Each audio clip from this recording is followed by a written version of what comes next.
Believe yourself, you are in the halfway of there.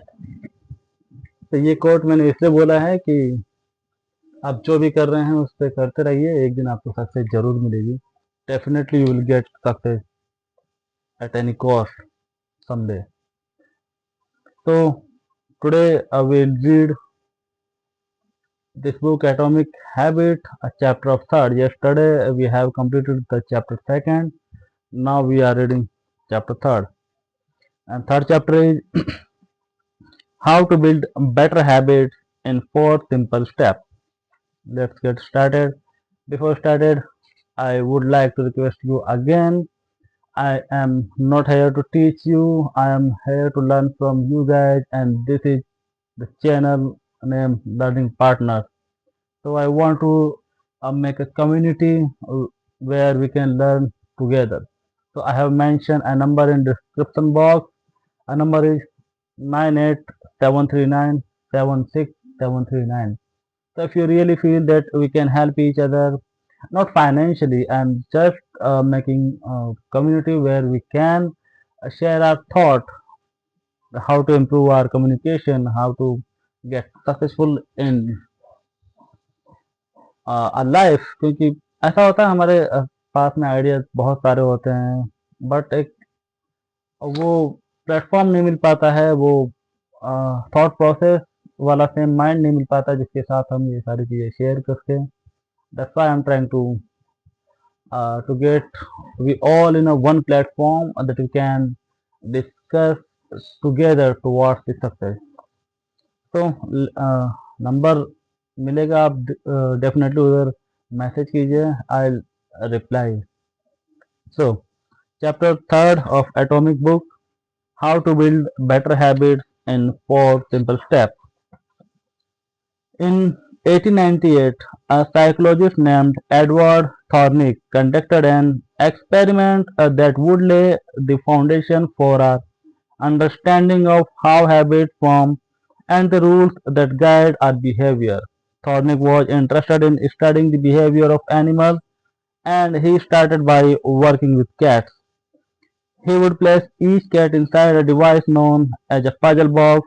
The box was designed so that the cat could escape through a door by some simple act, such as pulling at a loop of cord, pressing a lever, or stepping on a platform. For example, one box contained a lever that, when pressed, would open a door on the inside of the box. Once the door had been opened, the cat would dart out and run to a ball of food. Thornick tracked the behavior of each cat across many trials. In the beginning, the animal moved around the box at random, but as soon as the lever had been pressed and the door opened, the process of learning began.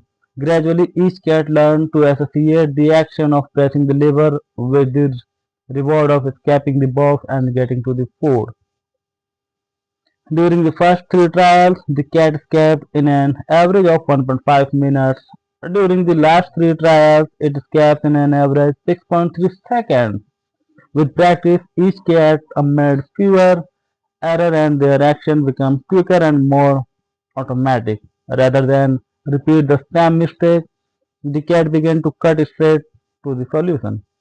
From his studies, Thornick described the learning process by stating behavior followed by satisfying consequences tend to be repeated, and those that produce unpleasant consequences are less likely to be repeated. His work provides the perfect starting point for discussing how habits form in our own lives. It provides answers in some fundamental questions like what are habits and why does the brain bother building them at all. Uh, I'm continuously reading, like it's a 4 days, but I'm trying to read fluently, but I feel that now it doesn't happen. So if you really feel any changes in my any video like first two, three, and now it's four. So please let me know in comment box that yes, practice makes you perfect or practice makes a bit changes in you. So continue. Why your brain builds habit. A habit is a behavior that has been repeated enough times to become automatic. The process of habit formation begins with trial and error. Whenever you encounter a new situation in life, your brain has to make a decision. How do I respond on this? The first time you come across a problem, you are not sure how to solve it. Like thorny cat, you are just trying things out to see what works. Neurological activity in the brain is high during this period. You are carefully analyzing the situation and make conscious decision about how to act. You are taking in tons of new information and trying to make sense of it all. The brain is busy learning the most effective course of action. Occasionally, like cat pressing on a lever, you stumble across a solution. You are feeling anxious and you discover that going for a run calms you down. You are mentally exhausted from a long day of work and you learn that playing video games relax you. You are exploring, and then bam, a reward. This is the feedback loop behind all human behavior. Try, fail, learn, try differently. With practice, the useless movements fade away and the useful actions get reinforced. That's habit forming. As habits are created, the level of activity in the brain decreases. You learn to lock in on the cues that predict success and tune out everything else. When a similar situation arises in the future, you know exactly what to look for. There is no longer a need to analyze every angle of a situation. Your brain skips the process of trials and error and creates a mental rule if this, then that. These, these cognitive scripts can be followed automatically whenever read the situation is appropriating now. Whenever you feel stressed, you get the itch to run. As soon as you walk in the door from work, you grab the video game controller. Habits are mental shortcuts learned from experience. In a sense, a habit is just a memory of the steps you previously followed to solve a problem in the past. Whenever the conditions are right, you can draw on this memory and automatically apply the same solution.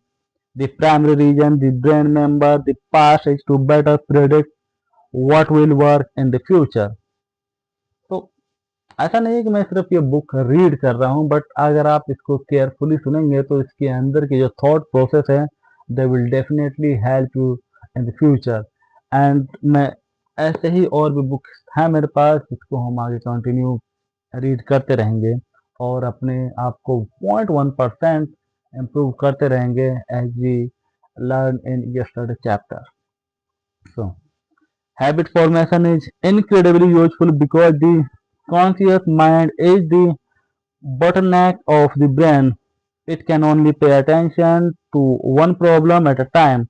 As a result, your brain is always working with preserve your conscious attention and whatever task is most essential. Whatever possible, the conscious mind like to pawn off takes to non-conscious mind to do automatically. This is precisely what happened when a habit is formed. Habits reduce cognitive load and free up mental capacity so you can allocate your attention to other tasks. Despite their efficiency, some people still wonder about the benefits of habit.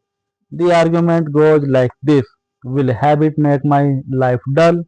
I don't want to uh, pigeonhole myself into a lifestyle I don't enjoy. Doesn't so much routine take away the vibrancy and spontaneity of life? Hardly. Such questions set up a false dichotomy. They make you think that you have to choose between building habits and attaining of freedom. In reality, the two complement each other. I go to write when do I pay the bills? Then you have less time for freedom. It's only by making the fundamentals of life easier or life easier that you can create the mental space needed for free thinking and creativity. Conversely, when you have your habits dialed in and the basis of life are handled and done, your mind is free to focus on new challenges and master the next set of problems. Building habits in the present allows you to do more of what you want in the future. तो अब इधर एक क्या कहेंगे इसको figure है the science of how habits work. तो अगर हम इसको अच्छे से अंडरस्टैंड कर सकते हैं अब हैबिट्स वर्क साइंस तो देखते हैं। The process of building a habit can be divided into four simple steps: cue, craving, response, and reward.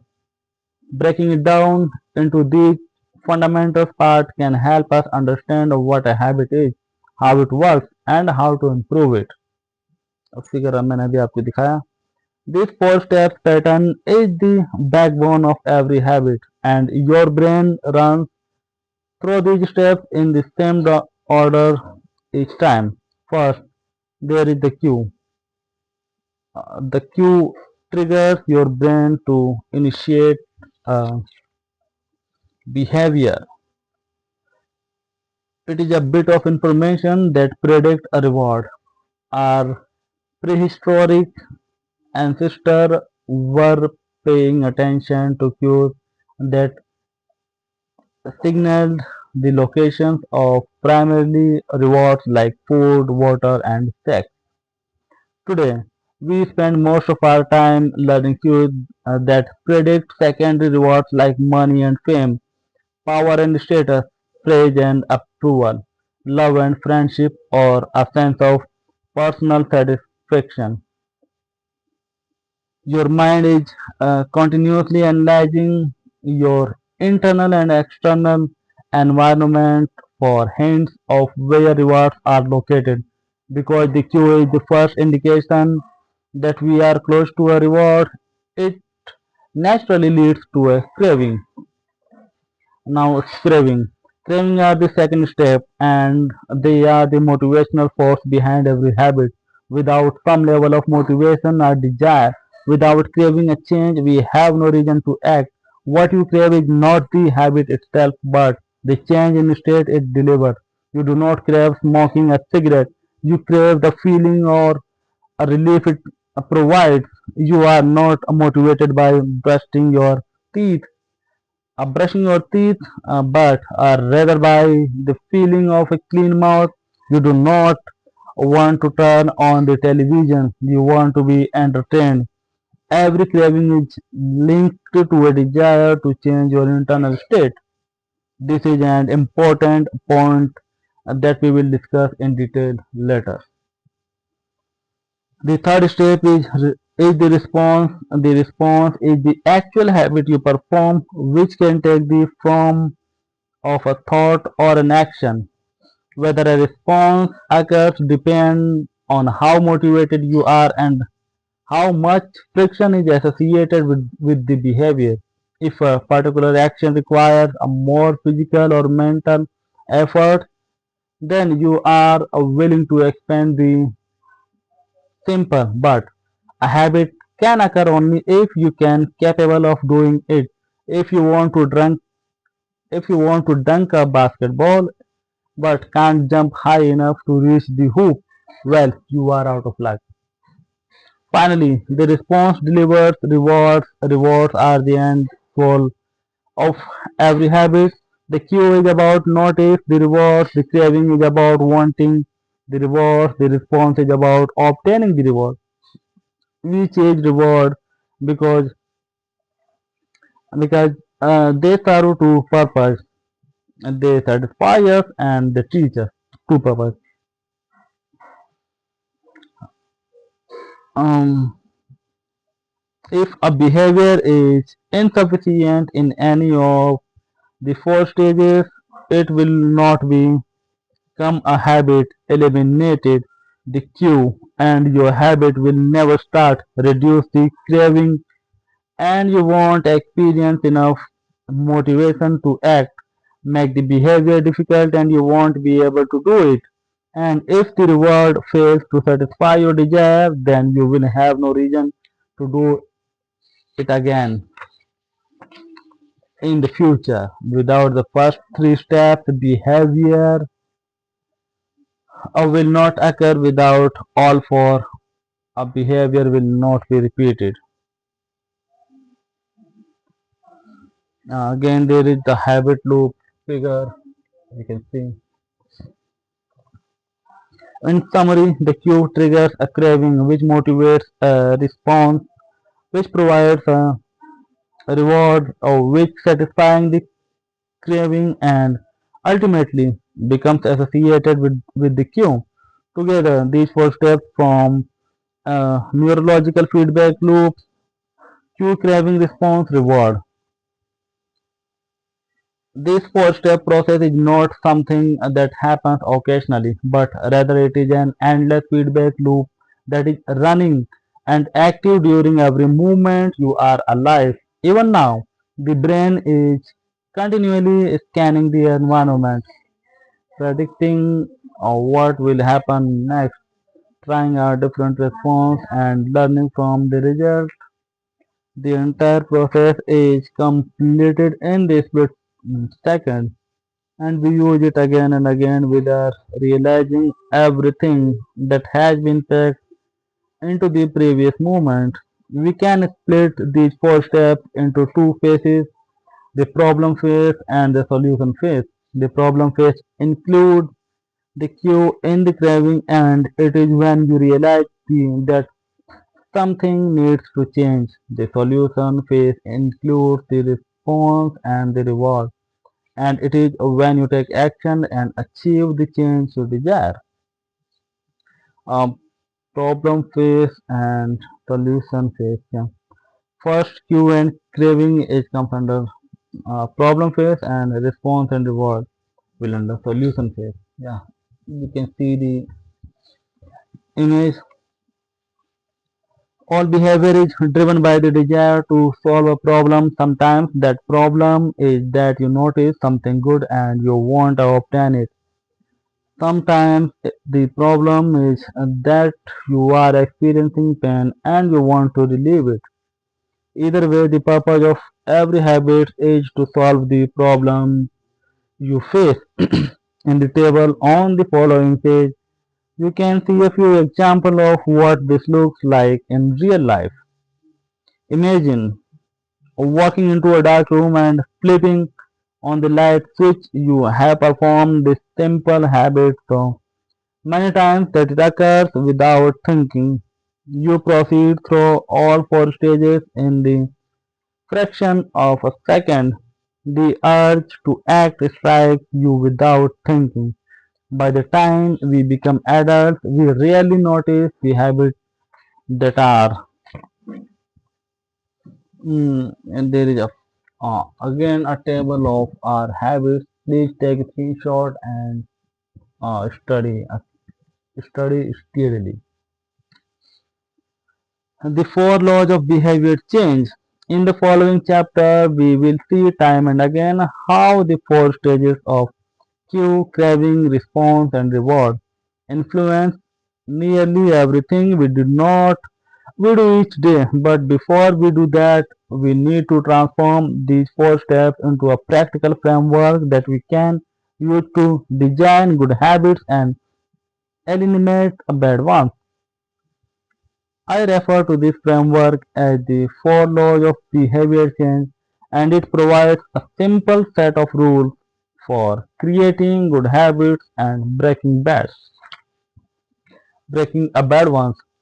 You can think of each law as a lever that influences human behavior. When the lever are in the right position, creating good habits is effortless. When they are in the wrong position, it is nearly impossible. It would be irresponsible for me to claim that these four laws are an exhaustive framework for changing and human behavior, but I think they are close. As a result, we will soon see the four laws of behavior change applying to nearly every field, from sports to politics, art to medicine, comedy to management. These laws can be used no matter what challenge you are facing. There is no need to completely different strategies for each habit.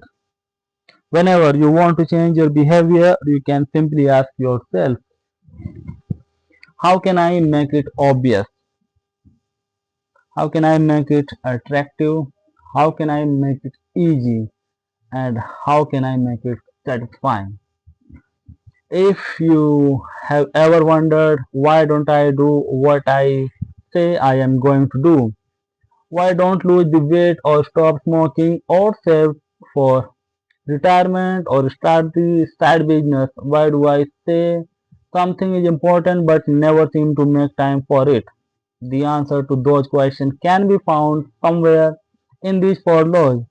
The key of creating good habits and breaking bad ones is to understand these fundamental laws and how to alter them to your specification. Every goal is doomed to fail if it goes against the brain of human nature. Your habits are shaped by the system in your life. In the chapters that follow, we will discuss these laws one by one and show how you can use them to create a system in which good habits emerge naturally and bad habits wither away. It's end of the chapter third, and there is summary of this chapter. It's a 4.1. A habit is a behavior that has been repeated enough time to become automatic. Second point. The ultimate purpose of habit is to solve the problem of life with as little energy and effort as possible. The third one. Any habit can be broken down into a feedback loop that involves four steps: cue, craving, response, and reward. And the first step, the four laws of behavior change are a simple set of rules we can use to build better habits. They are: first, make it obvious; second, make it attractive; third, make it easy; and fourth, make it satisfying. So, for these four rules and habits, we are completing the chapter third. Now, tomorrow we'll continue with chapter four. Till the time, I would like to request you again, guys, if you do not want to subscribe me, do not subscribe. Even not like me, do not like. But please comment where can I improve my fluency or this making of the video. And please, I urge you to message me on my or on our community number. Number is 9873976739. तब तक के लिए अपना ख्याल रखना partner. Good bye.